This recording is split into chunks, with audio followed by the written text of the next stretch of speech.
అందరికీ నమస్తే.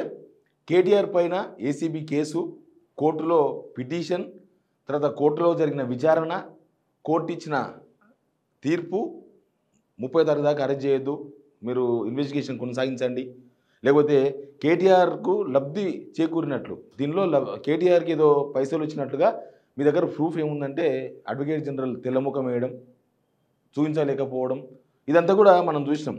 ఇప్పుడు ఈడీ వచ్చింది, ఈడీ ఎంట్రీ అయింది.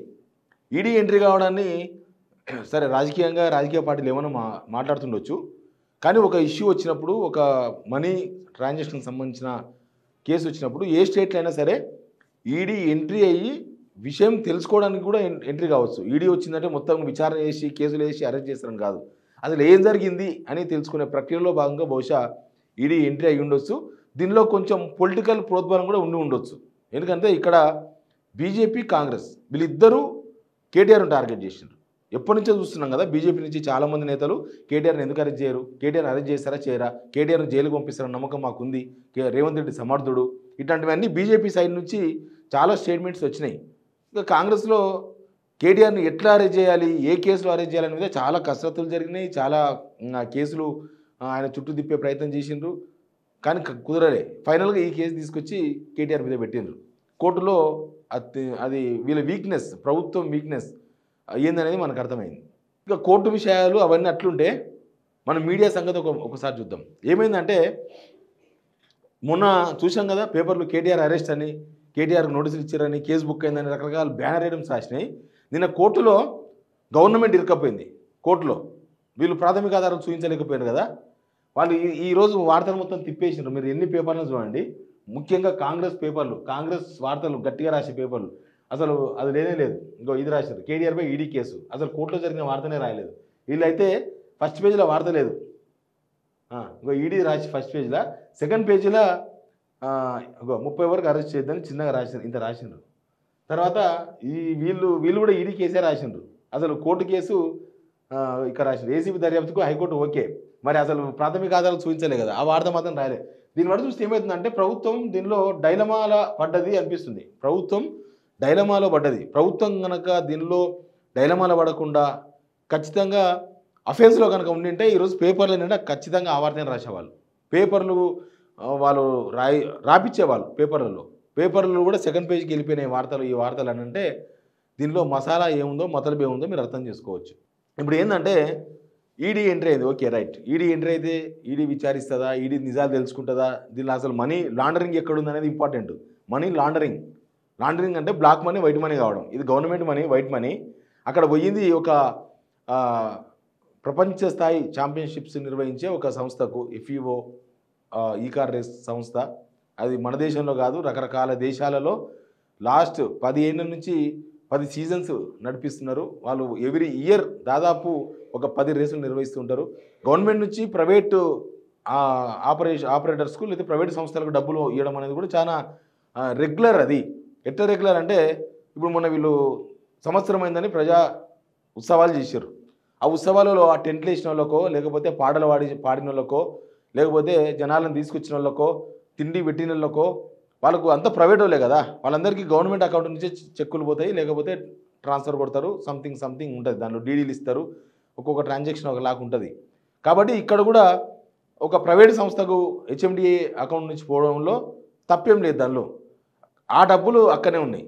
ఇప్పుడు వీళ్ళు ఎఫ్ఐఆర్, ముఖ్యంగా నేను కోర్టులో మొత్తం ఈ ఎఫ్ఐఆర్ చుట్టే జరిగింది విచారణ.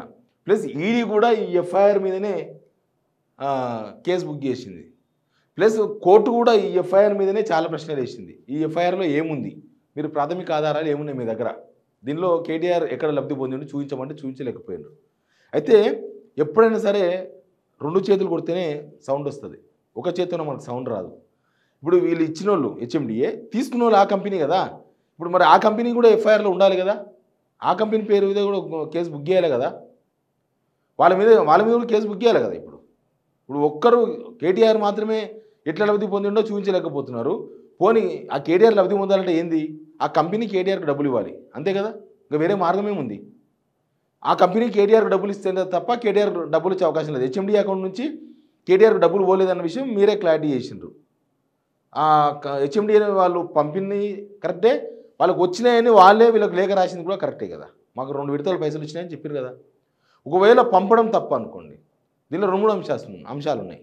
ఒకవేళ ఎలక్షన్ కోడ్ పంపిస్తే ఎలక్షన్ కమిషన్ ఎంట్రీ కావచ్చు, లేకపోతే దీనిలో టెక్నికాలిటీస్ ఉంటాయి, ప్రొసీజరల్ మిస్టేక్స్. అంటే ఇప్పుడు ఎట్లుంటుందంటే ఒక మంత్రి లేకపోతే ఒక ముఖ్యమంత్రి రేవంత్ రెడ్డి గారు లేకపోతే ఇంకొక మంత్రి ఎవరైనా కావచ్చు, కేసీఆర్ కావచ్చు, ఎవరైనా కావచ్చు, వాళ్ళు విషయం మాత్రమే చెప్తారు. అంటే ఫైళ్ళ మీద సంతకాలు మంత్రులు చేయరు, ఆఫీసర్సే చేస్తారు. ఎప్పుడైనా కూడా గవర్నమెంట్ నడిపించేది ఆఫీసర్సే, వీళ్ళు ఉంటారు దిగిపోతారు, దాన్నే ఉన్నది. కాబట్టి ఇప్పుడు ఏంది, ఒకవేళ ప్రొసీజరల్ మిస్టేక్స్ జరిగితే దానికి కేవలం ఆఫీసర్స్కు మెమో మాత్రమే ఇచ్చేది ఉంటుంది. అందుకు మించి కేటీఆర్ దగ్గరగా రావాల్సిన అవకాశం ఏముంది? అంటే కేటీఆర్ చుట్టూ ఈ కేసు ఎట్లా మలుపు తిరుగుతుంది. ఇప్పుడు వీళ్ళు 27వ తేదీన మళ్ళీ కోర్టులో వీళ్ళు ఖచ్చితంగా ప్రాథమిక ఆధారాలు సమర్పించాల్సి ఉంటుంది. అసలు ఆధారాలు, ప్రాథమిక ఆధారాలు ఏడికెళ్ళి తీసుకురావాలి? ఇప్పుడు పెద్ద టాస్క్ ఇది, ఏసీబీకి టాస్కే అయిపోయింది, ఇది గవర్నమెంట్ టాస్కే అయిపోయింది. ఏసీబీకి నోటీస్ ఇచ్చింది హైకోర్టు, తర్వాత దానకిషోర్కి ఇచ్చింది కదా హెచ్ఎండిఏ కమిషనర్, ఆయన్నే కదా కంప్లైంట్ చేసింది ప్రిన్సిపల్ సెక్రటరీ, ఆయనకు నోటీస్ ఇచ్చింది కోర్టు. 27వ తేదీన లోపు నువ్వు మరి తీసుకురావాలి, ప్రాథమిక ఆధారం సమర్పించాలి. పైసలు పోలేదు, టెక్నికల్గా మిస్టేక్ జరిగితే అది కేవలం ఆఫీసర్స్ మాత్రమే చేస్తారు. ఇప్పుడు పంపాలన్నా వద్దా అనేది ఆఫీసర్ ఇష్టం, ఐఏఎస్ అప్పుడున్న అరవింద్ కుమార్ ఇష్టం. అరవింద్ కుమార్ ప్రొసీజర్ ఫాలో అయ్యిందా లేదా అనేది డిపార్ట్మెంట్ చూసుకుంటుంది, ఏసీబీకి సంబంధం లేదు. అది కూడా ఏసీబీకి సంబంధం లేదు. ఇక్కడ ఏమన్నా అవినీతి జరిగితే తప్ప ఏసీబీకి సంబంధం లేదు, అవినీతి జరిగితే తప్ప ఈడీకి సంబంధం లేదు, మనీ లాండరింగ్ జరిగితే తప్ప ఈడీకి సంబంధం లేదు. మరి ఈ కేసులో ఎట్లా ప్రూవ్ చేస్తారు, ఎట్లా చేస్తారు? అసలు ఈ కేసులు ఉండేదా, లేకపోతే ఉత్తగా పొలిటికల్ గాసిప్స్ కోసమో పొలిటికల్ హీటింగ్ కోసమో చేసిండ్రా?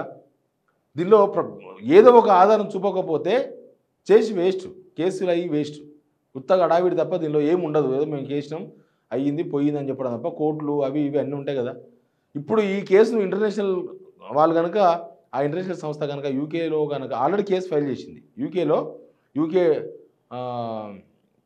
ఆర్బిట్రేషన్లో అక్కడ కేసు అయిందంట ఆల్రెడీ, మన గవర్నమెంట్ మీద ఆర్బిట్రేషన్లో అక్కడ ఈ రేస్కు సంబంధించిన ఆర్బిట్రేషన్లో కేసు బుక్ అయింది. వాళ్ళు ఎప్పుడు ఫోర్స్ చేస్తారో తెలియదు.